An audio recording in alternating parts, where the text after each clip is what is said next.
Star Trek, Deep Space Nine, The Star Ghost, Chapter 7. Walking through the station was like walking through a spaceship made of glass. Through the transparent deck plates, red, yellow, and blue-white stars blazed beneath Jake's feet. He blinked in wonder at the intricate maze of power conduits, sensor cables, and servo devices he could see through the transparent walls. He felt as if he were looking at an X-ray of the station. Once or twice, he and Draco passed a Bajoran, or a human, but they never even noticed the two. The misty, dim forms drifted silently past, their features hardly visible. "This way," directed the speaking voice. Draco manipulated the instrument of spheres and crystal, and with a flash of light, everything grew even more transparent. "Come," said Draco. "Move slowly, Jake Sisko. Follow Draco." The Quester sank right into a closed door. Jake gulped. He inched forward and felt himself oozing right through the closed metal hatch. It was like passing through a cool, tingly wall of water. "All right," he said on the other side. "Can we do that again?" "When necessary." Draco manipulated the device. There was another flash, and the station became somewhat more visible. Draco had led Jake to a narrow ledge and a hollow cylindrical shaft that went straight down. Jake saw where they were heading. Wait, he said.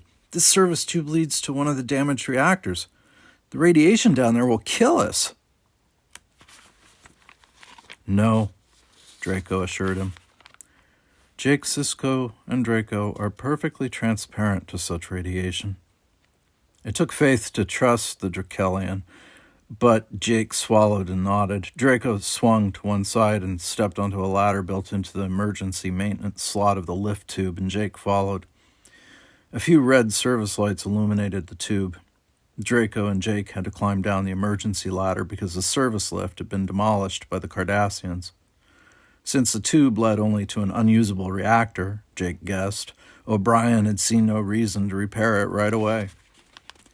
Jake had trouble hanging on to the transparent rungs set into a recess that ran straight down the wall of the tube. If he fell, would he smash at the bottom of his fall, or was he so insubstantial that his body would pass right through the walls and into space? He shivered and continued his long climb, trying not to look down. They were nearing the ring of Cardassian artificial gravity generators. Jake remembered hearing O'Brien complain about the primitive devices.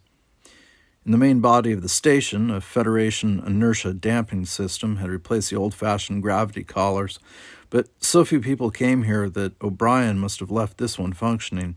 What would happen when they passed it? He soon found out. They reached a brief zone of dizzy weightlessness, and Draco spun so that his head was where his feet had been a moment before.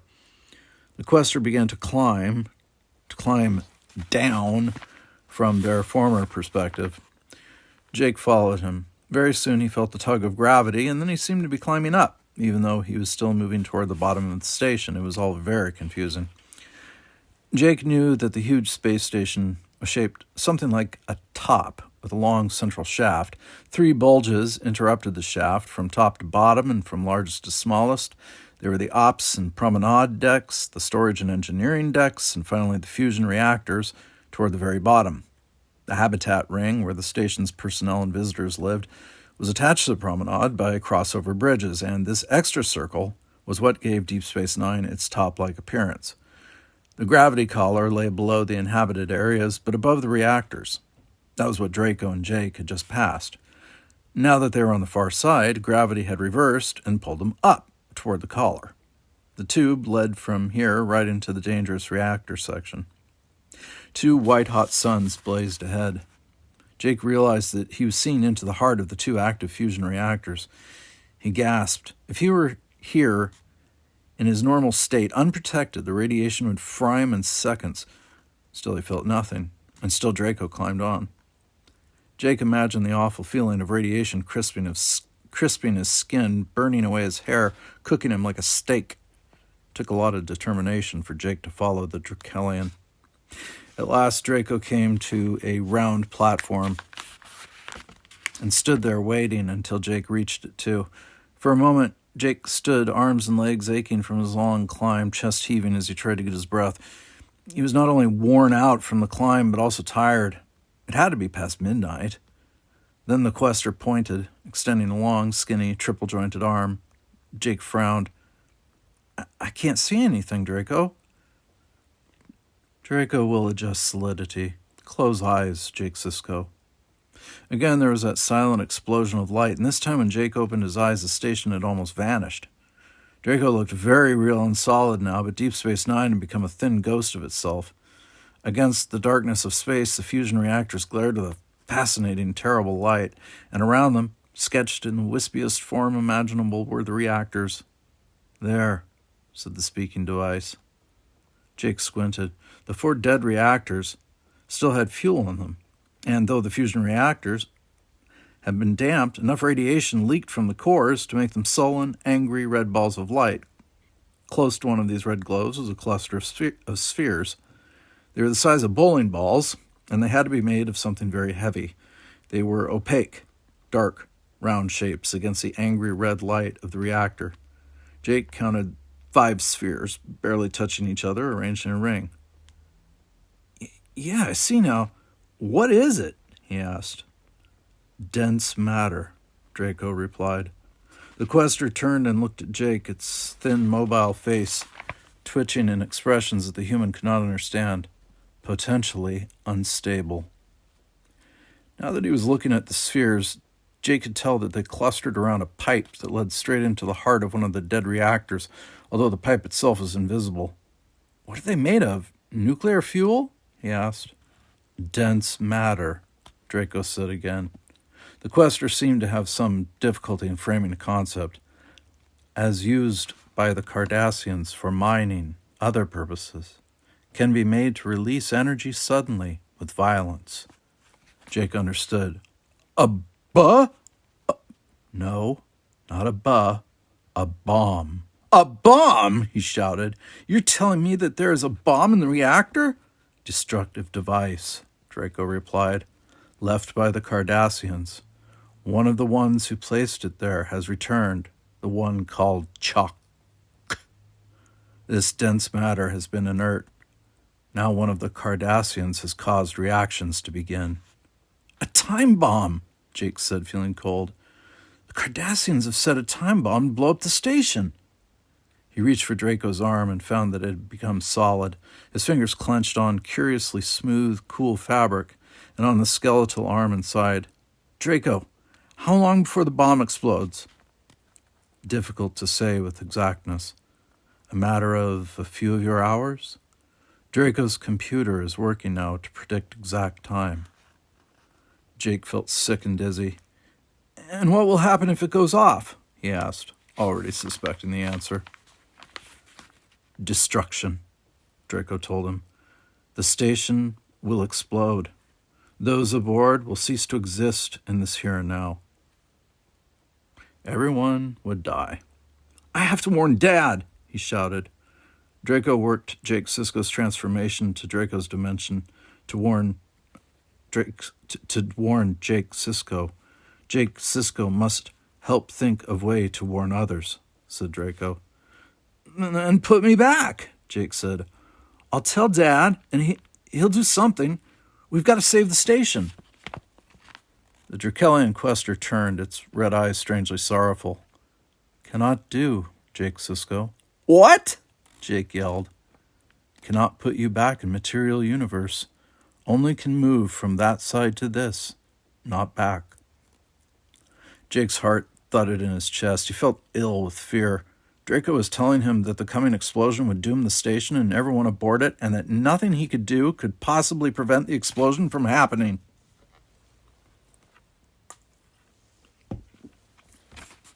Interesting, Odo murmured. In the future, I shall have to see that this corridor is secured. Nog rolled his eyes. He and Odo were out looking for any sign of Jake, and he was showing Odo practically every one of his and Jake's secret passages, shortcuts, and hiding places. Now Odo wanted to seal them off. It just wasn't fair. Helping a friend ought to be more profitable than this. Sometimes we met here, Nog said, stepping through a doorway. Odo followed him inside. The room had once been a Cardassian junior officer's quarters. Now it had minimal power, enough for lights and the food replicator. Jake and Nog had scavenged enough furniture to set it up as a cozy hideaway with a table, a couple of chairs, and a small computer. The computer had been channeled into the ship's system, and on its screen a menu of games blinked on and off. Odo nodded. "You've been busy," he said. "Is that a Federation computer?" "No," Nog protested. "It's just an old Cardassian model. Nobody wanted it, so we moved it in here to play games on." Odo touched the screen. The opening instructions of the game, Starfleet Commander, began to scroll past. "I see," the security chief murmured. "You've tapped into the arcade systems. Very nice. You and Jake can come here and play any game you want and never have to spend a credit." "But this is just flat stuff," Nog objected. "It isn't like the Hala games. That's what we pay for, and we still play plenty of games in the arcade, too." "Well, as chief of security, I cannot overlook the theft of services," Odo said. "I'll have to get around to having all this removed. Someday. You see no sign of Jake here?" "No," Nog muttered. "I guess you'll have to tell my father and Uncle Quark that I've been stealing game time." "Don't be absurd," Odo replied. "They'd only be impressed with your cleverness. I won't help you gain their respect." "Oh, well," Nog thought. "You can't blame a Ferengi for trying." "Come on," he said with a sigh. "You might as well see the other places." But Jake was nowhere to be found. Nog became more and more upset. "You don't know what it's like," Nog said bitterly. "I don't have any other friends." To Nog's surprise, Odo unbent just a bit to express sympathy. "I have no friends at all," Odo reminded him. "Still, I can appreciate your feelings, I think. Is this the last place?" "No," Nog said. "There's one other." He hated to reveal this passageway to Odo because it was the one that allowed him and Jake to roam between levels of ops in the promenade without being detected. "I thought this was a sealed area," Odo said as Nog led him through an access door. "It's supposed to be, but the locks and sensors failed. You know what a mess the Cardassians left." Odo studied him. "The Cardassians? Or two young fellows looking for secret passages?" Nog turned on the security chief, his hands balled into angry fists. "Jake and I found it this way," he shouted. "Neither of us could disable sensors and locks, but you won't believe that, will you? You won't believe anything I tell you." Odo smiled. A very slight smile, to be sure, but a brief and unmistakable smile. "On the contrary," he said, "I believe you. Now." "Come on," Nog said. He turned down the darkened corridor, pointedly not even mentioning the loose deck plates. He grinned when he heard Odo stumble behind him. "I guess you'll have this one sealed off, too," Nog called over his shoulder. "It's a dangerous place to be exploring," Odo replied. "You or Jake could get hurt, or... What's that noise?" Nog froze, his huge ears practically quivering as he listened. He heard the grinding whir of a lift coming from close by, but the turbolifts in this corridor were all broken, weren't they? "It's coming from up ahead," Nog said. Odo was at his shoulder. "Let's go." They rounded a long curve of the corridor with the grinding sound growing louder and louder. Nog halted. "This is the one," he said, pointing to a closed lift door. "It's coming this way." Odo put his hands on Nog's shoulder. "Quiet," he said. "If this isn't Jake, it could be—" He didn't finish, but Nog could guess his thought. It could be the Cardassians up to no good. The wait was not long, but to Nog it seemed agonizing. At last the car rumbled to a halt. With a protesting groan, the long, unused doors shuddered apart, revealing a car bathed in the dim red light of an emergency lamp. "It's empty!" exclaimed Odo. "No!" Nog screamed. He pointed with a shaking finger. "Odo, don't you see them? Don't you see Jake? Oh, no, it's happened. Now Jake is a Ferengus, too!"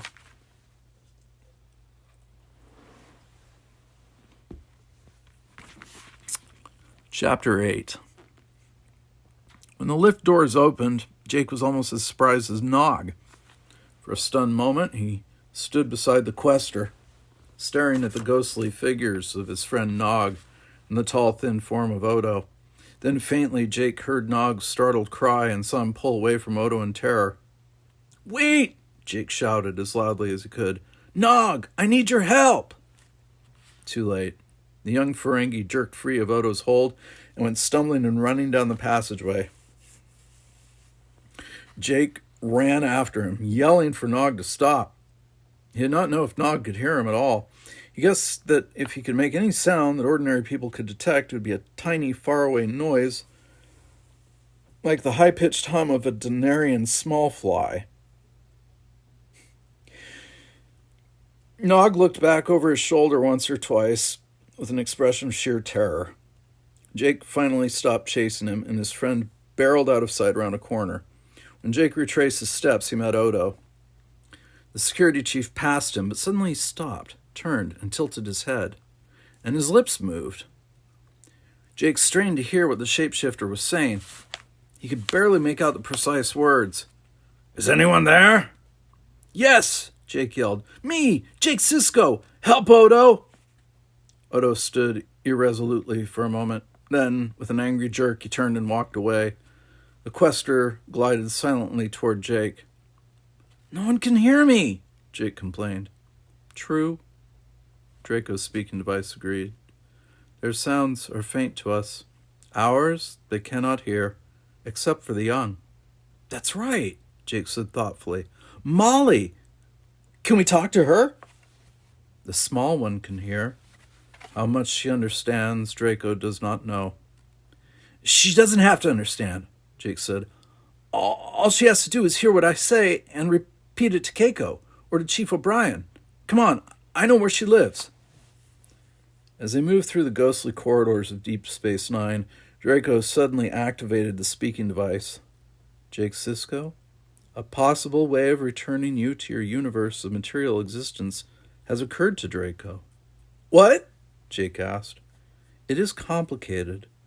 Draco has witnessed the operation of the device you call a transporter." "Yes," Jake said. "What about it?" Draco's fingers moved over the crystal rods. "When your body is in transit from one place to another, held in a transporter beam, it is here." "Here?" Jake asked. He stopped, and so did Draco. The red eyes gleamed. Jake said, "You mean a person who is transporting is in the dimension where we are?"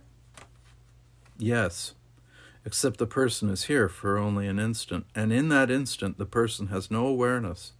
But if the transporter can put you here, even momentarily—" "If it can put me here," Jake said slowly, "it can take me out of here too. What do we have to do, Draco?" The features of the quester flickered.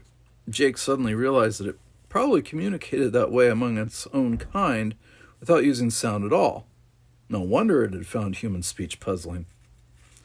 The thin fingers manipulated the rods of the speaker, and the calm voice said, "There would be much to communicate to those on the other side. If a precise time could be arranged, and if you could be where Draco has lived, then the operator of the transporter might be able to locate you to lock on," Jake said. "As you say, to lock on. The transporter then might make you materialize again on the other side." The features of the quester shifted and rearranged themselves. "At least, that is possible in theory." "In theory?" Jake stared hard at the quester. "What else could happen?" Reluctantly, Draco fingered the rods. Jake Sisko could be lost between this dimension and his own. Jake shivered. Lost in a transporter beam. That would be a terrible kind of death in life. He had heard of transporter dreams, fleeting impressions that a few people had now and then while in transit. No one could explain them, and most scientists believed them to be just illusions. They did not seem to hurt anyone, and normally the few people who had them forgot about them. Jake shook his head. "I guess we'll have to try that," he said reluctantly. "But first, let's find Molly. Come on, she's our only hope of communicating with Dad." They walked on in silence. It was very late by Jake's time, and he was exhausted, aching for sleep. Still, he realized that the bomb might go off at any moment. He had no time to rest. When they arrived at the O'Brien's quarters, Jake said, "She's in here. I guess we'll have to thin out to get through the door?" The Quester raised its device, pointed it at Jake, and Jake felt a sickening little twist as the station faded away. He and Draco stepped right through the closed door and then the nursery door. Then Draco adjusted Jake's realness again, and they were standing beside Molly's bed. The light panels had been turned down to give a soft nightlight glow. The little girl lay sound asleep, a teddy bear beside her. Draco made his speaker say softly, "Draco has never awakened the little one before." Draco would not frighten her. "I'll do it," Jake said. He crooned, "Molly! Oh, Molly! Time to wake up. Your friends are here." Molly sniffed a little in her sleep and turned over on her side. Jake called again, a little louder. For a moment, nothing happened, and he was afraid she couldn't hear him, and she blinked her eyes open, rubbed them with the back of her hand, and grinned at him. "Hi, Jake," she said. Her voice sounded faint and tinny, but he could hear her words, and she could obviously hear his. That was a relief, anyway. Jake could have hugged her, but he suspected that if he tried, his arms would go right through her. He grinned back. "Hello, Molly. Sorry to wake you up." "Still dark," she said. "Where's Mommy?" "We'll call her soon," Jake said. "See who else is here." Molly raised herself up in bed and grinned. "Draco!" she squealed. "Didn't you like the picture I made?" "The picture was pleasing," Draco responded. "'Cause you ran off. I thought maybe you didn't like it." "Molly," Jake said, "you're a smart girl, aren't you?" Molly grinned shyly. "Uh-huh." "Do you think you could say everything that I say?" "Is it a game?" asked Molly. "That's right," Jake said. "It's a game." He hoped that it would be more than that, but Molly was too young to understand. "You know how your mommy can't see Draco?" "Grown-ups are weird," Molly agreed, wrinkling her nose. Jake almost laughed. He had to agree with Molly. He had known some very weird grown-ups in his time. "Yeah, they are," he said. "Well, your mommy can't hear me now either, because I'm where Draco is. So you'll have to tell her everything I say, all right?" "All right," Molly said. "Okay, call your mother." To Draco, Jake said, "Here goes, wish us luck." "Luck?" asked Draco. "I'll explain later," Jake said. "Call your mommy, Molly." Grinning, Molly yelled, "Mommy! Mommy!" "Again," Jake said. Molly liked this game. She screamed out again, and although her voice came thinly to him, Jake knew that she was really bellowing. In a few seconds, the lights came up, and Keiko came hurrying into the room wearing a dark blue kimono and a worried look. She spoke to Molly, but though Jake could barely hear a few sounds, he could not understand anything she said. "Jake is here," Molly said, pointing. Keiko crossed her arms. By looking hard at her lips, Jake could just follow what she said. "This is not time to play with invisible friends, Molly. You have to go back to sleep." "Molly, say this," Jake yelled. "Jake is in another dimension." Molly squinched up her nose.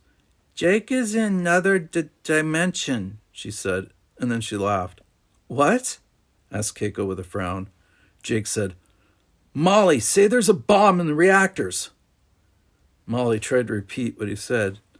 "Jake says there's a bomb in the tree tractors." "Molly," said Keiko, "you've been having a dream. Would you like some hot milk?" Jake groaned. His brilliant idea was not working out. He said, "Molly, tell Keiko that Jake needs help." "Jake needs help," Molly said. Going to the food replicator, Keiko said, "Your father has already checked on Jake. I'm sure Jake is in bed, sound asleep, which is where you should be." In a moment, she came back with a glass of milk. "Here," she said, "you drink this down, then go back to sleep." "He's not a dream," Molly said, sounding disgusted. "Dreams can seem very real," Keiko replied. "Mommy, he's right there," objected Molly, pointing. Keiko swept her arm, and Jake gasped as it passed right through his chest. "See?" Keiko said. "Nothing is here, darling. Now, you drink your milk." Sorry, Jake, Molly said. Jake gave her a sickly smile. It's all right, Molly. You go back to sleep. Draco and I'll find some other way. They left Keiko with Molly. In the corridor, Jake said, There's only one other person who can even see us. I've got to find Nog. He wouldn't be in any of our usual places because he thinks that I'm some kind of ghost now. So he'd be close to someone who might protect him. We have to go to Quark's place. By now, it was very late. The last few customers had walked, staggered, or crept out of Quark's bar and restaurant, and a yawning Quark stood behind the bar counting the day's take. Behind him, the door to his office was open. Jake and Draco went through, and sure enough, there lay Nog in an exhausted sleep on the sofa. Do you think he'll be able to hear me? Jake asked the quester. Draco replied, Difficult to say. Perhaps. The Nog form can see Draco better than Jake Sisko, but not as well as Molly. Perhaps Nog may hear you if you speak loudly. It's worth a try anyway, Jake said. At least it's quiet here. Then, at Jake's suggestion, the quester made itself so transparent that even Jake had trouble seeing it. He guessed that in this form Draco would be completely invisible to Nog. It would be better if the young Ferengi saw only his human friend, not a menacing ancestral spirit. Satisfied, Jake bent over and called to him as loudly as possible. Nog's eyes flew open, and he scrambled back into the corner, too terrified even to scream. Jake held up his hands, trying to show that he meant his friend no harm. He smiled. Nog made a strange gesture with two crossed fingers. Jake thought hard about some way to communicate. He had a sudden idea. He held up one finger of his left hand, then one finger of his right hand. He brought his hands together, lowered his left finger, and held up two fingers of his right hand. Then he did the same thing, except this time he added one finger to two to make three. Did Nog understand him? He was speaking mathematics, a universal language. One plus one is two, 2 plus 1 is 3, 3 plus 1... Nog stared. He held up both of his hands and added 1 to 4 to make 5. He understood, and fortunately, he had caught on before Jake had run out of fingers. Jake? Nog asked. By lip reading, Jake could recognize the word. Yes, he said, exaggerating the word and nodding. Are you dead? Nog asked. Jake shook his head emphatically. I'm stuck, he mouthed. Struck? Nog asked. Who struck you? The Ferengist? Not struck. Stuck. Jake mimed walking along and then suddenly acted as if his foot had become glued to the floor. Stuck! Nog shouted. This time Jake could hear his faint voice. You're alive? Jake nodded again. Then he pointed to himself. He pointed to the empty sofa beside Nog. Nog frowned. You want to get back to where I am? Jake grinned and nodded so hard he thought his head would fall off. Yes! Nog scratched his bald head. You must speak louder. I can hardly hear you. How do you get back? Jake could not speak louder. He had been bellowing at the top of his lungs. This called for some real acting. First, Jake played a transporter engineer, engaging the controls. Then he dashed across the room, drew an imaginary circle on the floor, and stood in it. Then he waved his hands to show that he was shimmering and disappearing. Then he jumped to another place, patted his body, and nodded his relief to find himself solid. The transporter, Nog said. You need to use the transporter. Jake clasped his hands and shook them over his head. Way to go, Nog! Then he pointed to an antique Ferengi timepiece that Quark kept on his desk. Clock, Nog said. Hours. A special time? Oh, you have to transport at a special time? Nog was great at the game. Jake looked at the time display. Fortunately, Quark had adjusted the clock to follow ship's time. Jake indicated a time 45 minutes from that minute, and Nog caught on. Then came the hardest part. Jake beckoned to Nog and began to back out of the room. Follow you? Nog said. Will I wind up like you? Jake shook his head. I don't know if I ought to trust you, Nog said. Jake flapped his arms in despair. Then, very deliberately, he pointed at Nog and then at himself. He clasped his hands before him and moved them up and down. He was imitating an enthusiastic handshake. We're friends, Nog said. He knew of the odd Earth custom of shaking hands. He bit his lip with his sharp teeth. All right, he said at last. May the ears of my ancestors hear my plea for protection. Let's go. Quark looked up sharply as they left. Nog, I told you to stay in my office. Where are you going? He barked in an angry voice. You have to be punished for... Later, Uncle, Nog shouted, and he, the ghostly Jake, and the almost invisible Draco hurried out into the promenade and ducked into one of the boys' private passageways.